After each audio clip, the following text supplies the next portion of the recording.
ஸ்ரீ ஆண்டாள் திருவடிகளே சரணம். சுந்தர Mahadevi YouTube channel அன்பர்களுக்கு அடியனுடைய அன்பான வணக்கங்கள்.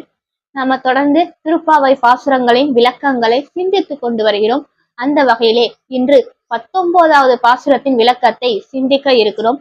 இந்த பாசுரத்துல ஸ்ரீ ஆண்டாள் நாச்சியார் நப்பின்னையோடு இணைந்து உறங்கக்கூடிய கண்ணனை எழுப்புறாங்க.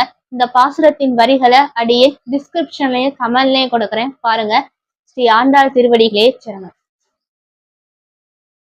குத்து விளக்கரிய கோட்டுக்கால் கட்டில் மேல் மெத்தென்ற பஞ்ச சயனத்தின் மேலேறி கொத்தளர் பூங்குழல் நப்பின்னாய் கொங்கை மேல் வைத்து கிடந்த மலர் மார்பா வாய்த்திரவாய் மைத்தடங் கண்ணினாய் நீ உன் மணாலனை எத்தனை போதும் துயிலெல ஒட்டாய்கான் எத்தனை ஏலும் பிரிவாற்ற கில்லாயால் தத்துவம் அன்று தகவேலோர் எம்பாவாய். குத்து விளக்கெரிய, குத்து விளக்கெல்லாம் சுற்றி ஏத்தி வச்சிருக்கிறாங்க. அந்த இடமே நல்லா பிரகாசமாக இருக்கிறது. குத்து விளக்கெரிய கோட்டுக்கால் கட்டில் மேல், யானை தந்தத்தால் செய்யப்பட்ட கால்களை உடைய கட்டில், கோட்டுக்கால் கட்டில் மேல் மெத்தென்ற பஞ்ச சயனத்தின் மேலேறி, நல்ல மெத்துன்னு மென்மையாக இருக்கக்கூடிய பஞ்ச சயனம், அப்படிப்பட்ட பஞ்சமெத்தை கட்டிலே மேலேறி கொத்தளர் பூங்குழல் நப்பின்னை, நல்லா கொத்து கொத்தாக இருக்கக்கூடிய வீழ்ந்த பூக்களை தன்னுடைய கூந்தலிலே சூடி இருக்கக்கூடிய நப்பின்னை, கொங்கை மேல் வைத்து கிடந்த மலர் மார்பா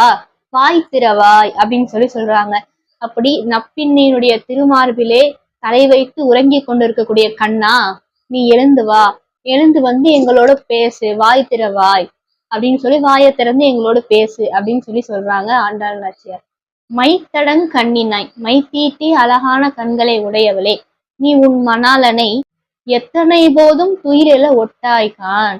பொழுது விடிஞ்சிருச்சு, இன்னும் நீ அவரை துயிலிலிருந்து எழுப்பாமல் இருக்கிறாயே, இவ்வளவு நேரம் ஆகியும் இன்னும் அவரை துயிலிலிருந்து எழுப்பாமல், அவருடைய உலக்கத்திலிருந்து எழுப்பாமல் இருக்கிறாயே, எத்தனை போதும் துயிலில ஒட்டாய்கான் எத்தனை ஏலும் பிரிவாற்ற கில்லாயால், சிறிது நேரம் கூட அவரை விட்டு பிரிந்திருக்க முடியாமல் இருக்கக்கூடியவளா இருக்கே.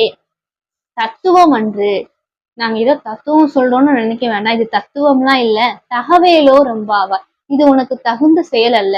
ஏன்னா நீதான் அவருடைய அருளை எங்களுக்கு பெற்று தர வேண்டும், அதனால இது உனக்கு தகுந்த செயல் அல்ல அப்படின்னு நட்பின்னையோடு இணைந்திருக்கக்கூடிய கண்ணனை நட்பின்னைட்ட சொல்லி கண்ணனை எழுப்புறாங்க ஸ்ரீ ஆண்டாள் நாச்சியார். ஸ்ரீ ஆண்டாள் திருவடிகளே சரணம். தொடர்ந்து இது போன்று திருப்பாவை பாசுரங்களின் விளக்கங்களை காண சுந்தர மகாதேவி யூடியூப் சேனலை சப்ஸ்கிரைப் பண்ணிக்கோங்க. உங்க நண்பர்களுக்கும் ஷேர் பண்ணுங்க, லைக் அண்ட் கமெண்ட் பண்ணுங்க. நன்றி. ஸ்ரீ ஆண்டாள் திருவடிகளே சரணம்.